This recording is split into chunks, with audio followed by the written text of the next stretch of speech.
But first, I do want to go into this idea I was going to touch on the idea that even ceramics are really incredible to me, because I have known in looking at electromagnetic fields, ceramics do a wonderful job. There's a company out of France called Biosyntony that Pierre Nicolas started, that he uses ceramics to then change the vortex, change the spin, and actually protect you from electromagnetic radiation, man-made radiation. Correct. So that you're using it in water as well makes so much sense to me when I heard, ceramics, of course.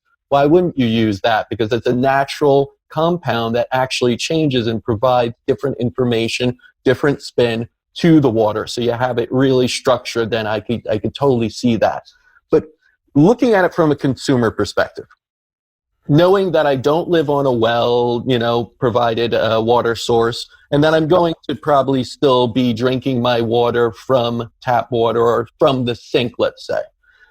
Utilizing an infinity water charger, would I not want to include a purification process as well? Only due to the fact that the water charger will not be removing fluoride, chlorine, and these other things, correct?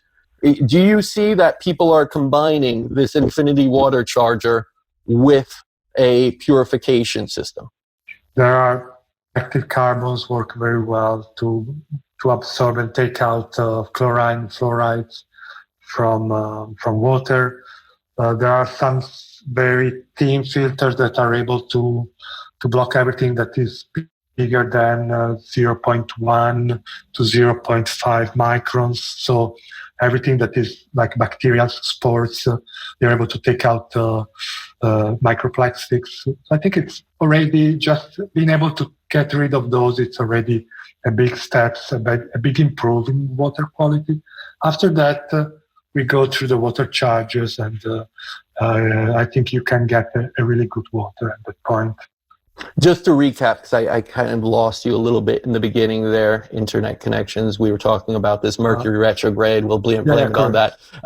You're saying that, yes, there are good water chargers out there that you could add at the beginning point and then run it through the infinity water charger to structure it after it is already purified? Yeah, correct. A good water filter before and after that water charger. What is important is to keep quite a good pressure in water so water charger can work I see. And what about mineralization? Because you said that. A lot of times the water here in a lot of these filtration systems is demineralized. You're taking the minerals out. Would you recommend, and there are systems that re-mineralize water as they're coming out, that run it through a process to get the minerals in? For what I know, normally you need to remineralize it just when you use a reverse osmosis system. Okay. Because in that case, basically reverse osmosis creates a sort of distilled water, more or less. So at that point, you need to put back some of the minerals you need for yourself. So you need to be careful of that.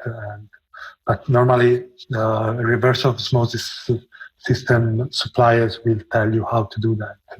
There's a number of people out there. You just brought this up that will use distilled water as a source of drinking water. How does that compare to structured water, and why should you lean towards structured water over distilled water? Well, I think distilled water is basically went through a process of distillation, so it's mostly dead water, in my opinion. So there is nothing natural in this kind of water. Natural water is rich of minerals, so it's a different kind of element. Yeah.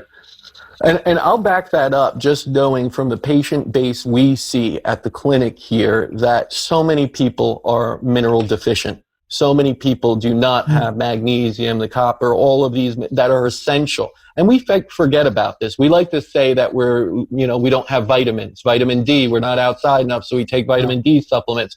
But what's even more important than vitamins in many ways are minerals. Minerals are incredibly important to the body. And again, too many people are deficient of minerals, aren't getting it.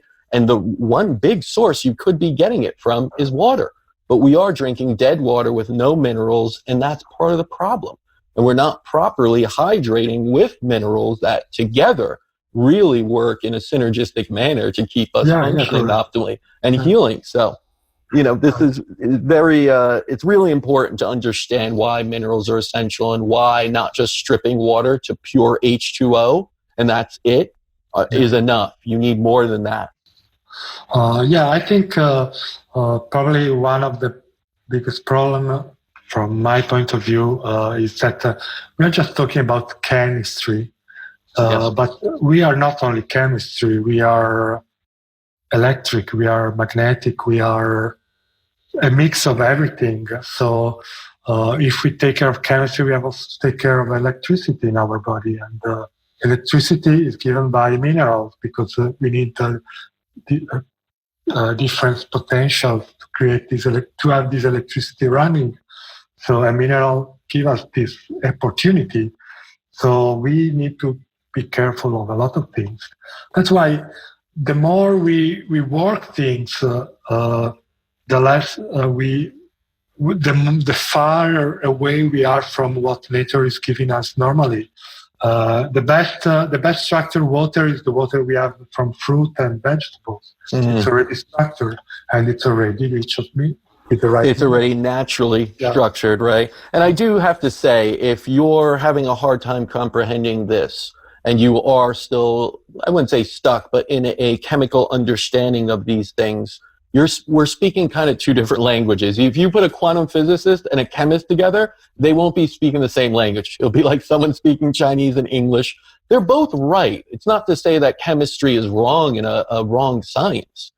Chemistry is part of the science, right? It's part of the understanding of that, but there is even a deeper understanding. That's the difference between a chemical reaction to try and get energy and a nuclear fusion reaction. Which one do we use to really produce energy? The nuclear one. That's quantum physics. We don't use many chemical type of reactions anymore because they aren't as efficient in producing real energy that we use as electricity. So that's a little bit of the analogy, and it's not to say one is right or wrong, but you do have to go past a pure chemical understanding in biochemistry to understand structured water and the importance.